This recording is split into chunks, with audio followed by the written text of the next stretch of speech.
तसव्वुर करें कि आप खला में एक सेटेलाइट की जगह पर हैं। अचानक एक छोटा सा टुकड़ा आपके रास्ते में आता है और आपके पूरे मिशन को ख़त्म कर देता है।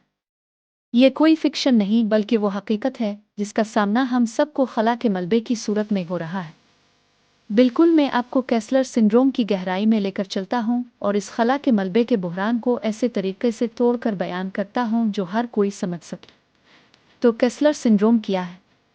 ये एक इस्तिलाह है जो नासा के साइंसदान डोनाल्ड जे केस्लर ने 1978 में वज़ा की थी और उसका मतलब है कि ज़मीन की मदार में अशिया के दरमियान एक तबाहकुन तसादुम का सिलसिला शुरू हो जाता है जिससे मज़ीद मलबा पैदा होता है और आखिरकार नए सेटेलाइट्स खला के आलात को मदार में भेजना नामुमकिन हो जाता है। हमारे मदार में सेटेलाइट्स और मलबे की बढ़ती हुई तादाद खला की ऑपरेशंस और हिफाजत के लिए एक संगीन खतरा बन गई है। ज़मीन के मदार में 5000 से ज़ायद फ़ाल सेटेलाइट्स हैं और पुराने सेटेलाइट्स, रॉकेट के मराहिल और दीगर खला से मुताल्लिक सरगर्मियों से पैदा होने वाले बेशुमार टुकड़े हैं जिनसे तसादुम का खतरा पहले से कहीं ज़्यादा बढ़ गया है। खला में ट्रैफिक में इजाफे के साथ हादसात के इम्कानात में भी इजाफा हो रहा है, इसलिए हमें इस मसले को हल करना बहुत ज़रूरी है। हर टुकड़ा, चाहे वो कितना ही छोटा क्यों ना हो, ऑपरेटिंग खला की मशीनों को शदीद नुकसान पहुंचा सकता है जिसके संगीन नताइज हो सकते हैं। हम सेटेलाइट्स पर इन्हिसार करते हैं जैसे मुवासलात, नेविगेशन और मौसमी पेशगोई के लिए, और अगर उनकी खिदमात ख़त्म हो जाएं तो ये दुनिया भर में महसूस होगा और इंसानों की ज़िंदगियों के लिए भी ख़तरा बन सकता है। खला के मलबे का बहरान न सिर्फ खला एजेंसियों और सेटेलाइट ऑपरेटर्स के लिए बल्कि सबके लिए एक मसला है। सूरत हाल नाजुक है और ये रोज़ बरोज़ ख़राब हो रही है।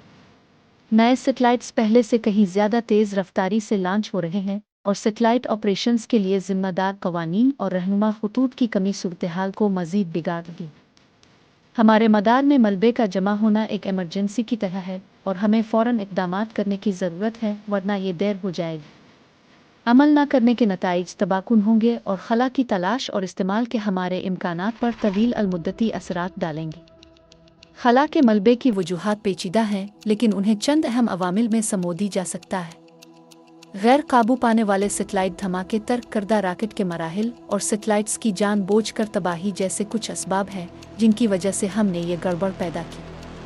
केस्लर सिंड्रोम की मेकिंग्स खौफनाक हद तक सादा है।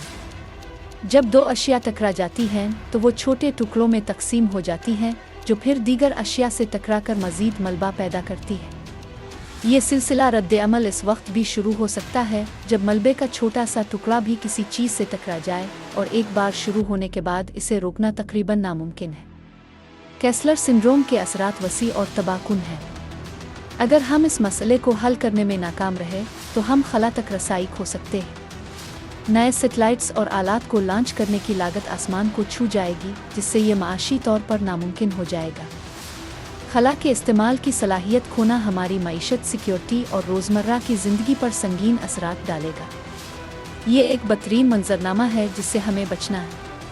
एक वाक़या जो केस्लर सिंड्रोम की हकीकत को ज़ाहिर करता है वो 2007 में चीन का एंटी सेटेलाइट मिसाइल तजर्बा है। इस तजर्बे में चीन ने अपने ही मौसमी सेटेलाइट को तबाह कर दिया था, जिससे 3000 से ज़ायद टुकड़े पैदा हुए जो एक टेनिस बॉल के साइज से बड़े हैं। यह वाक़या खला की कम्युनिटी के लिए एक अलर्ट था और उसने खला के मलबे को मुअस्सिर तरीके से मुनज़्ज़म करने में नई दिलचस्पी पैदा की। 2009 में अलिफॉर्डम 33 सेटेलाइट के तसादुम की मिसाल भी केस्लर सिंड्रोम की हकीकत की अक्कासी करती है। जब दो सेटेलाइट्स टकरा गए तो उन्होंने 1000 से ज़ायद मलबे के टुकड़े पैदा किए जो आज भी मदार में मौजूद है। 2007 का चीनी एंटी सेटेलाइट मिसाइल तजर्बा और 2009 का अलिफॉर्डम 33 सेटेलाइट तसादुम केस्लर सिंड्रोम के खतरात की एक वाज़ेह याद दहानी है। ये एक इंतबाह है जिसे हम नज़रअंदाज नहीं कर सकते। हमें फौरी तौर पर इक़दामात करने की ज़रूरत है ताकि मज़ीद तसादुम से बचा जा सके और जो मलबा पहले ही मदार में है इसे साफ़ किया जा सके। केस्लर सिंड्रोम के खतरात को कम नहीं किया जा सकता। ये एक टुकनक टाइम बम है जो हमारे खला के इस्तेमाल के इम्कानात को धमकी दे रहा है और ये हमारी ज़िम्मेदारी है कि हम इस पर फौरी अमल करें। तो अब खला के मलबे और केस्लर सिंड्रोम के बारे में क्या सोचते हैं? क्या आपके पास इस बहरान को मुनज़्ज़म करने के लिए कोई ख़यालात हैं? नीचे कमेंट्स में बताएं और मज़ीद मालूमाती मवाद के लिए सब्सक्राइब करना ना भूलें। देखने का शुक्रिया।